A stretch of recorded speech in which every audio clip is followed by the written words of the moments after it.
Greetings, and welcome to a journey far beyond the familiar, into the chilling depths of Norse mythology. You might envision Valhalla, horns of mead, and glorious feasting, but tonight we'll gently pull back the veil on something far darker, the punishments and realms of dread that awaited those less fortunate.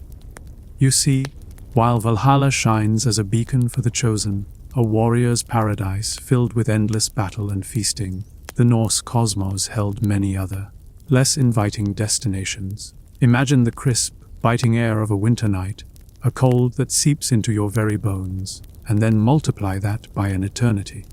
This is not some fiery pit, but a realm of endless, suffocating cold. For in the Norse imagination, terror didn't always come cloaked in flame. Sometimes it arrived on a whisper of ice, a subtle, relentless chill that promised no warmth, no glory, only a slow, creeping desolation that would make you question every cozy blanket you own. Beyond the vibrant halls of Odin, nestled in the deepest northern reaches of the Nine Realms, lies Niflheim, a name that rolls off the tongue like a shiver. You see it, not as a place of fire and brimstone, but as the primordial realm of mist and ice. A vast, unbroken expanse where the sun dares not shine and warmth is an alien concept. Here the air is thick with perpetual fog, swirling with a bitter bone-penetrating cold that makes a typical winter in, say, Norway, feel like a tropical vacation by comparison. Imagine stepping out your front door and instantly having your eyelashes freeze together. Now, imagine that forever. The primordial river Virgilmere, the horroring cauldron, churns at its heart, a source from which 11 venomous rivers, the Livagar, are said to flow, their waters filled not with life, but with ancient, corrosive ice. This is where creation began, yes, but also where the most profound cold resides, a cold so absolute it can freeze even hope. It's the ultimate anti-Valhalla, a place designed for utter lack of comfort. There are no cheering throngs, no feasting tables, no epic tales to be told. Just the endless, soul-crushing silence of a frozen wasteland, punctuated only by the distant, mournful sigh of the wind through endless mist. So, while Hollywood tends to depict hell as a place of infernal heat, the Norse understood that true agony could also be found in the absence of all warmth, all light, all comfort. You wouldn't be burned, you'd simply cease to be warm. Ever. It's like living in a walk-in freezer that somehow also manages to be terribly depressing. This realm serves as a chilling reminder that in a world where warmth was a constant battle for survival, the ultimate punishment wasn't fire, but the eternal, inescapable embrace of the frost.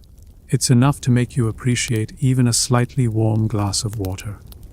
After the chilling embrace of Niflheim, our journey takes us to another realm of the dead, one that offers not dramatic torment, but something arguably more insidious: perpetual mediocrity. This is Helheim, ruled by the grim goddess Hel, daughter of Loki, and a place where the unglamorous dead reside. It's not a fiery pit of screaming souls. No, that's far too exciting for Helheim. Instead, picture a vast, shadowy, and utterly mundane landscape, where the primary emotion is a low hum of quiet despair. You see, this isn't where warriors go. It's where you end up if you die of sickness, old age, or any other cause that isn't a glorious axe to the face demise in battle. And in a society obsessed with heroic death, that alone is quite the punishment. Hel herself is a memorable figure, described with one half of her face fair and the other half decaying, or perhaps a striking blue-black. She's the personification of the bland, inevitable end that awaits most mortals, a sort of cosmic bureaucrat overseeing a realm that feels less like a dungeon and more like a never-ending Monday. Her hall, Elalju is named Damp with Sleet, which, honestly, just sounds utterly miserable. Imagine a poorly lit, slightly damp basement with no Wi-Fi, and you're pretty much there. The tables are always set, but the food is always bland, the drink flat, and the company, well, let's just say they're not exactly bursting with fascinating anecdotes about their glorious lives. Mostly, they died of a cold. Life in Helheim is continuous, but without purpose. There's no Valhalla-style training for Ragnarok, no grand stories told, no heroic deeds to recount. You simply exist, doing the same dull tasks, eating the same uninspired meals, day after endless day. It's the ultimate cosmic gray zone, a place where you're not actively suffering, but you're certainly not enjoying yourself either. For a Viking who dreamed of glory, of songs sung in their honor, of eternal feasting with Odin, ending up in Helheim was, in its own way, a profound dishonor. It meant your life, and more importantly, your death, was unremarkable. So, while Niflheim threatens with active, bone-chilling cold, Helheim offers a more subtle existential dread. It's the ultimate realm for those who simply faded away, who weren't deemed worthy of the grand narratives of Norse myth. And for a people who lived and died for honor and legacy, being forgotten in a realm of quiet monotony was, perhaps, the most chilling punishment of all. It's like being sent to the cosmic equivalent of a waiting room, where the queue never moves, and the only music is elevator jazz. From the mundane dreariness of Helheim, we descend further into a specific corner reserved for transgressions that truly earned the gods' ire. This is Nastrond, or the Shore of Corpses, a place within Helheim that promises not just a lack of comfort, but active, relentless agony. You can envision it as the absolute worst resort vacation imaginable, if resorts involved venom and rotting bodies. This chilling hall is described as facing north, a direction associated with cold and ill omen in Norse cosmology, and its roof, rather than being thatched with straw or wood, is woven from the spines of serpents. Now, imagine entering this hall. It's not just dark and cold, it's actively dripping with poison. Through openings in the roof, venom continuously rains down, forming a river that flows through the hall itself. This is not a pleasant, cleansing rain, it's a corrosive, burning liquid designed for perpetual torment. And who are the unfortunate guests at this exclusive, horrific club? Not just anyone, mind you. Nastrond is reserved for those who committed the gravest sins against society and sacred oaths, oath breakers, murderers, and adulterers. Basically, if you were a truly awful person in life, your eternal VIP section awaited. For these transgressors, the punishment is tailored to their earthly betrayals. Their bodies are continuously gnawed upon by the dragon Neni-Agar, a beast of immense power that constantly consumes corpses at the roots of Yggdrasil, the world tree. It's a literal and figurative tearing apart, an endless, gruesome process that offers no relief or escape. You're not just dead, you're perpetually becoming dinner for a cosmic serpent, with the added bonus of venomous showers. It's a rather unpleasant end, even by mythological standards. What makes Nastrond particularly terrifying is its blend of physical torment and symbolic degradation. The venom is ceaseless, the gnawing unending, and the company is, well, just as miserable as you are. There's no heroic struggle, no chance for redemption, just a quiet, horrifying eternity of being consumed and dissolved by the very essence of betrayal and corruption. For a culture that valued loyalty and honor above almost all else, the destination of Nastrond served as a stark, dripping warning. It's enough to make you reconsider breaking that promise to return a borrowed hammer. Continuing our descent into the more unpleasant corners of the Norse cosmos, we arrive at a punishment so fundamental, it's woven into the very fabric of existence. The worm's gnawing. Imagine being perpetually devoured, not in a quick, dramatic fashion, but slowly, relentlessly, by a creature of pure malice. This is the grim fate awaiting some souls whose physical remains, or perhaps their very essences, are consumed by an Neni-Gugrer, sometimes spelled Nidor, the formidable dragon, serpent that dwells at the deepest roots of Yggdrasil, the world tree. Neni-Gugrer is not just a monster. It's a force of perpetual destruction and consumption. Its name literally translates to malice, striker, or corpse, nawa, which should give you a fairly clear idea of its dietary preferences. This ancient beast is constantly gnawing at the roots of Yggdrasil, symbolizing the decay and eventual destruction that is an inherent part of the cosmic cycle. But it's not just trees on the menu.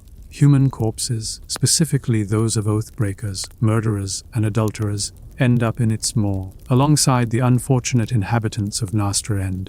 Yes, that particular punishment is a 2-for-1 deal: venom and being eaten. So, for certain individuals, their afterlife involves being served up as a perpetual meal for this cosmic creature. You wouldn't be gloriously feasting in Valhalla, you'd be on the menu, so to speak. This isn't a quick, merciful end, but an eternal, slow, and utterly undignified consumption. It's the ultimate undoing, a complete reduction to nothingness through relentless, primal destruction. There's no rest, no peace, just the ceaseless, grinding sensation of being chewed. It's truly a nightmare for anyone who dislikes being anyone's dinner. The horror of Nali-Yogar's torment lies in its absolute finality and degradation. Your body, your very being, is systematically dismantled by a primordial force, a complete annihilation that leaves no room for heroic tales or remembered deeds. You become, quite literally, food for the end of the world. It's enough to make you think twice about breaking that promise to return your neighbor's fancy new axe. From the gnawing darkness of Nani-Yogar, we turn our attention to a punishment of a different kind, one that embodies not just eternal torment, but eternal dread.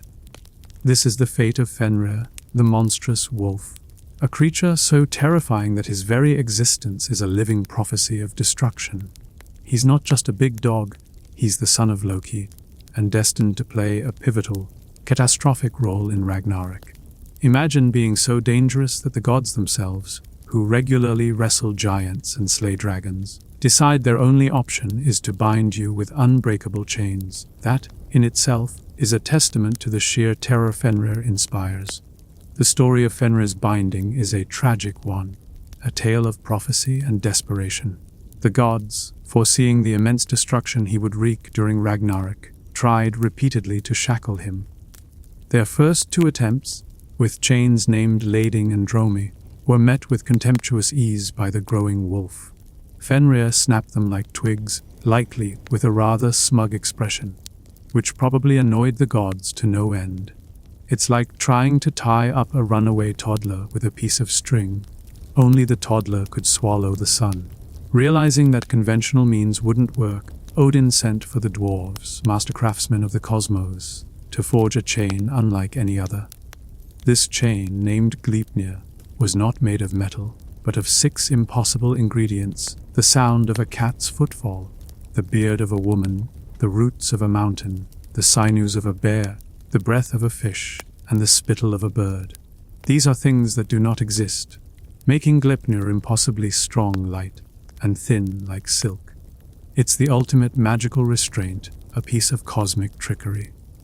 The gods then lured Fenrir to the island of Lyngvi, in the middle of a lake, challenging him to break this seemingly flimsy ribbon. Fenrir, suspicious but prideful, agreed, but only if one of the gods would place their hand in his mouth as a sign of good faith. Only Tyr, the brave god of war, dared to do so, and when Fenrir found himself unable to break the silken bond, despite all his strength, he bit off Tyr's hand. This act of violence, this loss of Tyr's hand, forever links the wolf's binding to a sense of sacrifice and looming doom. Fenrir now lies bound, deep beneath the earth, gagged with a sword in his mouth, dripping with foam that forms the river Ven. His howling and straining against his bonds are a constant, low thrum of dread throughout the realms. His punishment isn't just physical restraint, it's the existential weight of his destiny. He is bound because he is destined to swallow Odin and set the world ablaze at Ragnarok. His torment is the universe holding its breath, waiting for the inevitable. It's like being locked in a cage, knowing your only escape is to destroy everything. A rather intense form of solitary confinement, if you ask me. Moving from the bound fury of Fenrir, we glide into the vast, watery domain of another of Loki's monstrous offspring, Jörmungandr, the Midgard serpent. His punishment isn't a binding, but an eternal, cosmic role that embodies a constant, existential threat to the world. Imagine a creature so impossibly immense that it encircles the entire realm of Midgard, its tail in its mouth, holding the world in a perpetual, silent squeeze. That, you see, is Jörmungandr, and his existence is a chilling form of cosmic dread. Jörmungandr was cast into the great ocean that surrounds Midgard by Odin himself. precisely because of the ominous prophecies surrounding Loki's children. He grew to such an enormous size that he now bites his own tail, forming a perfect, terrifying circle around the human world. This isn't a comfortable embrace, it's a constant, suffocating pressure, a silent promise of the world's eventual unraveling. For the people of Midgard, the very presence of this serpent means that danger is always just beyond the horizon, always lurking beneath the waves, an ever-present reminder of fragility. His existence as the world serpent means that any disturbance, any shift in his coiled mass, could bring about catastrophic tsunamis, earthquakes, or other natural disasters. You live, quite literally, on the back of a beast, and you never quite forget it. There's a particular kind of dread that comes with knowing the ground beneath your feet, or the waters that separate you from distant lands, are merely the skin of a colossal, ancient monster. It's like having a neighbor who is incredibly quiet, but could accidentally knock over your entire house just by rolling over in their sleep. The true punishment for Jormungandr, from a certain perspective, is his isolation.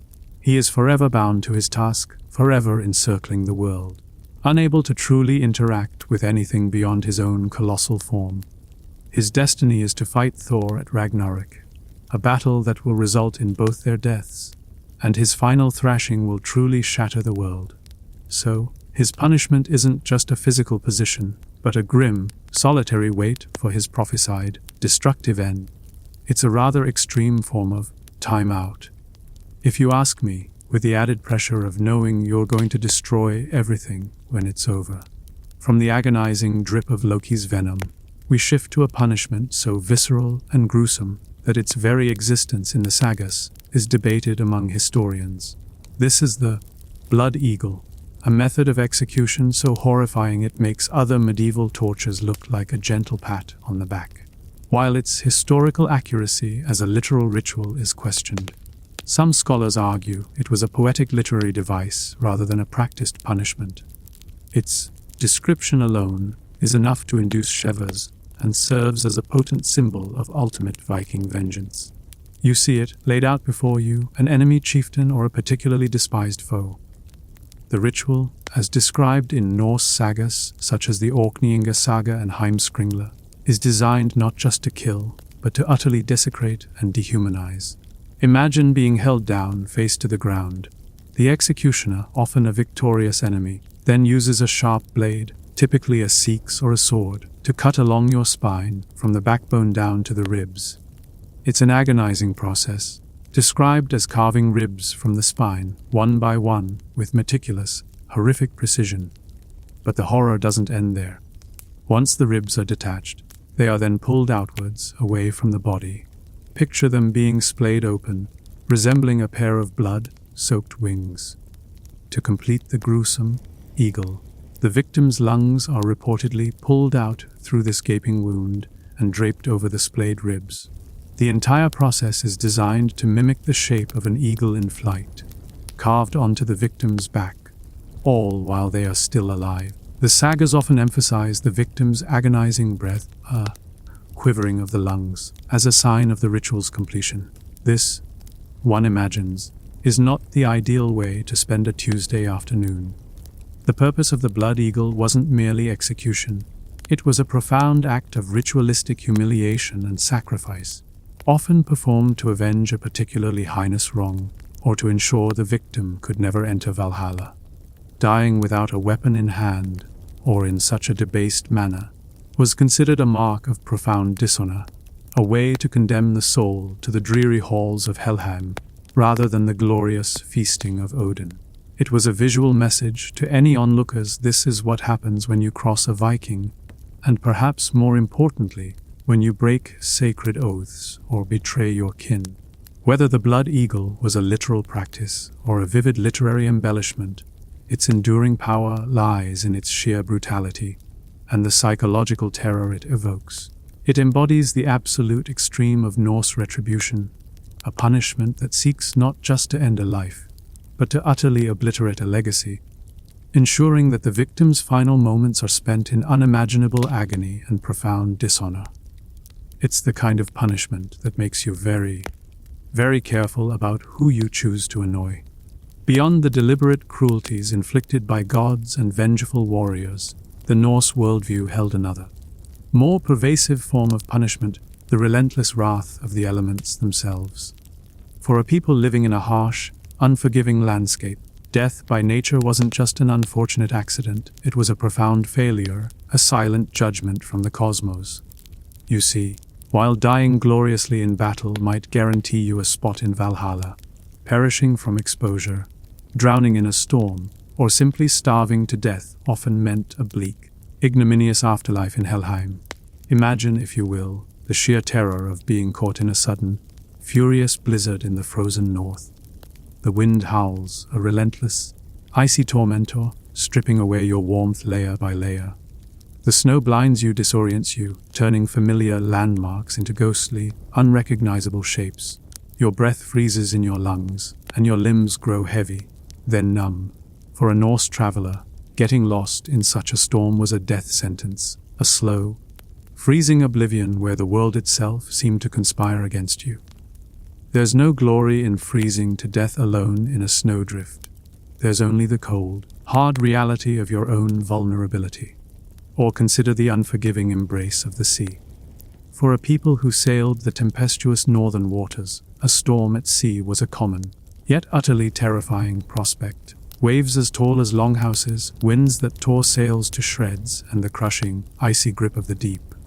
To be lost at sea, swallowed by the insatiable ocean, meant your body would never receive proper burial. Your soul would never find its way to a fitting afterlife. Your bones would be scattered across the seabed, food for fish rather than worthy of being mourned in a chieftain's hall. It's a rather undignified end, especially if you happen to dislike anything that isn't solid ground. Then there's hunger and disease, insidious punishments that crept in quietly, stripping away strength and life without the drama of a battle axe. Famine years were not uncommon, turning entire communities into gaunt, desperate shadows of their former selves. To waste away from hunger, your body consumed from within, was a profound degradation, a sign that the land itself had turned against you. And disease, often seen as a mark of weakness or ill fortune, would send you straight to Helheim, far from the joyous, beer-soaked halls of the chosen. For a society that prized strength and vitality, succumbing to such an ignoble end was a mark of shame, a punishment of profound quietness. These elemental punishments were particularly dreadful because they offered no opportunity for a heroic death. There was no enemy to fight, no glory to gain, no songs to be sung. You simply vanished, consumed by the indifferent forces of nature, your legacy a mere whisper in the biting wind or the crashing waves. It was a stark reminder that even the mightiest warriors were ultimately at the mercy of a world that cared little for their valor. From the excruciating shame of outlawry, we plunge into what many Norsemen considered the ultimate, most profound punishment of all a forgotten existence, dying without glory or remembrance. For a culture where reputation and the songs sung about you after death were paramount, ending up in Helheim, the realm of the unglamorous dead, was a chilling prospect. It wasn't about physical torment, it was about the utter absence of meaning, a silent fading into obscurity that struck at the very heart of their cultural values. You see, in Norse society, life was a continuous narrative, and death was merely the final chapter. To die heroically in battle was to be enshrined in eternal glory, feasting with Odin in Valhalla, always ready for Ragnarok. Your name would be spoken in halls, your deeds recounted in sagas, and your lineage honored, but if you succumbed to sickness, old age, or a simple, unremarkable accident, you were destined for Helheim, the cold, misty realm ruled by the goddess Hel. As you've already heard, this wasn't a place of fire and brimstone. It was a dreary, grey existence, devoid of excitement, purpose, or recognition. Imagine arriving in Helheim. There are no cheering throngs, no feasting tables, no grand mead halls. Instead, you wander through misty landscapes, surrounded by countless other souls who also died quiet, unheroic deaths. Your primary activity is, well, existing, There's no training for battle, no epic conversations, no chance to prove your worth. It's the cosmic equivalent of being stuck in a perpetual waiting room, or perhaps a bland, unstimulating office cubicle, where everyone is equally forgotten and nobody has anything interesting to talk about. The food is bland, the drink flat, and the company is, frankly, boring. For a Viking, this was the ultimate insult. The worst part of this punishment wasn't the cold or the mist. It was the lack of remembrance. In a pre-literate society, oral traditions, sagas, and songs were the immortality. To be unmourned, unsung, and forgotten was to cease to truly exist in the collective memory. Your identity, your deeds, your very essence faded into the cosmic background noise. It's like being erased from history, not by force, but by quiet neglect. This was a particular dread for a culture that valued honor and legacy above almost all else. So, while physical tortures might grab attention, the true horror for a Norseman was the prospect of an unremarkable death, destined for an unglamorous afterlife, forever overlooked and uncelebrated. It was a silent, chilling judgment that your life, in the grand cosmic narrative, simply didn't merit a more exciting end. We've explored the individual fates of the unmourned, but now let's draw back from the deepest terrors to summarize the overarching dread embodied by Norse punishments. Their true horror, you see, lay not just in the immediate pain or the endless suffering, but in the profound loss of something far more precious to the Norse mind: honor, warmth, and memory. Each punishment, whether a cosmic ordeal or a social degradation, was designed to strip away the very essence of what made a life valuable in their worldview. Consider the consistent theme of cold and isolation. Niflheim's eternal frost and Helheim's dreary dampness aren't just uncomfortable. They are the antithesis of the communal warmth and fire that were central to Norse life and survival. To be banished to such a realm was to be cut off from all comfort, all conviviality, and all connection. It's a punishment that taps into a primal human fear, the fear of freezing alone in the dark, forgotten by everyone. This cold, unlike the swift heat of a pyre, offers no purification, only perpetual stagnation. Then there's the relentless assault on honor and dignity. For a society that valued a warrior's death and a good reputation above almost all else, the most chilling punishments were those that undermined a person's worth. Nastrond's venomous gnawing of oath breakers and murderers isn't just about physical pain. It's about the eternal degradation of those who betrayed the very fabric of society. Similarly, being subjected to NEA or outlawry meant a leaving death, where you were stripped of social standing and legal protection, essentially becoming a non-person in the eyes of your community. Your very identity became a mark of shame, a brand that no amount of battle glory could erase. This was particularly potent because, in a culture that recorded history through oral tradition, a bad reputation, or worse, no reputation at all, meant you were simply erased. And finally, the ultimate fear: oblivion. The unmourned dead, consigned to Helheim, face an afterlife devoid of purpose or remembrance. Their stories are not told, their deeds not sung. This isn't just a quiet end, it's the cultural equivalent of being deleted from existence. For a people whose immortality lay in the sagas and the memories of their descendants, to die without glory, to be forgotten, was the most profound punishment of all. It suggested that your life had held no significance, that your narrative simply wasn't worth preserving. So, while tales of fire and brimstone capture the imagination, the Norse understood that true horror lay in the slow, inexorable stripping away of everything that made life meaningful. Their punishments were designed not just to inflict suffering, but to ensure that the condemned faced an eternity devoid of warmth, honor, and the comforting echo of their own name. Beyond the 9 realms, beyond the known punishments and the cosmic cataclysm of Ragnarok, lies the chilling possibility of even worse fates, realms of terror and oblivion that are hinted at, but never fully described. For the Norse, the unknown was often as terrifying as the known, and their cosmology, vast and layered, left room for horrors that defy easy categorization. You see, while we have explored the frosty grip of Niflheim, the dreary monotony of Helheim, and the gnawing of Nenchi-Gogar. The universe is a big place, and some corners are best left unexplored, or at least left to the whispers of dread. Imagine realms so utterly formless, so devoid of structure or life, that they exist only as an absence. Not even the cold of Niflheim, which is still a place, can compare to the utter non-existence that might await truly cursed souls. Perhaps there are dimensions where even the concept of a body is stripped away, leaving only a fragmented, screaming consciousness, adrift in an endless void. This would be a punishment beyond physical pain or social shame. It would be the annihilation of self, a complete reduction to nothingness that even death cannot escape.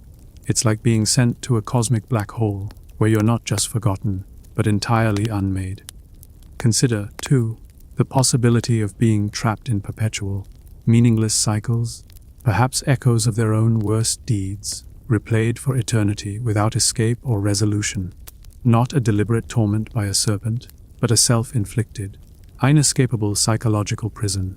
Or perhaps being cast into the cosmic maelstrom of Ginnungagap, the primordial void from which all creation sprang, but in reverse, a decreation, a slow, terrifying unraveling of your very essence back into the formless chaos. That would be a truly unfortunate vacation spot. The sagas and Eddas, while rich in detail, leave certain doors ajar, hinting at the vastness of the Norse spiritual landscape. They describe the paths to Helheim or Valhalla, but what of those who are truly lost? Those who fall between the cracks of destiny, or those whose transgressions are so profound they defy even the codified punishments. Perhaps they are absorbed into the destructive forces of Muspelheim, burned into oblivion by Surtur's eternal flame, or worse, become fodder for the shadowy creatures that lurk in the unexplored depths of the realms, creatures that are never named, only feared. These unknown terrors represent the ultimate Norse dread, a fate so terrible it cannot even be articulated, a banishment beyond the reach of memory or myth. It's the horror of total annihilation, not just of the body, but of the soul, ensuring that even your cosmic legacy is erased. For a culture that valued storytelling and remembrance above all else, to be utterly erased from the narrative of existence was the most profound punishment of all.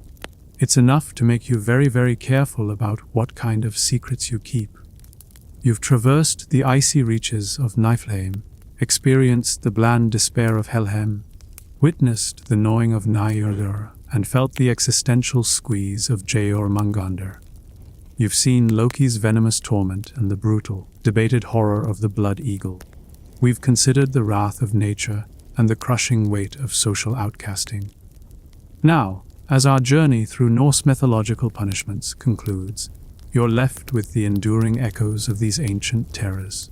The genius of Norse punishments, you see, lies in their layered cruelty. It wasn't just about simple pain or a quick end. No, the Norse cosmos understood that true suffering could be far more insidious. Imagine being perpetually cold, your very essence chilled to the bone, a constant ache that no fire can ever soothe. That's the core of Niflheim's dread. Or picture an eternity of mind-numbing mediocrity in Helheim, where every day is indistinguishable from the last, and glory is a concept that simply doesn't exist. This isn't dramatic, it's a slow, quiet erosion of the spirit. These punishments also tapped into the deepest fears of a society built on honor and remembrance. To be subjected to the venomous gnawing of Nastrond was not just physical agony, it was a profound degradation for oath breakers and murderers, ensuring their eternal defilement. To be outlawed or shamed with any eye was to be stripped of your very identity, condemned to a living death, where your existence was deemed worthless and your legacy obliterated. For a culture that valued sagas and heroic tales above all else, being forgotten was the ultimate curse. It's like having your entire life's work vanish without a trace, and nobody even noticed. Even Ragnarok, the world's fiery end, serves as a cosmic punishment, a brutal reckoning for gods and mortals alike, ensuring that nothing remains the same.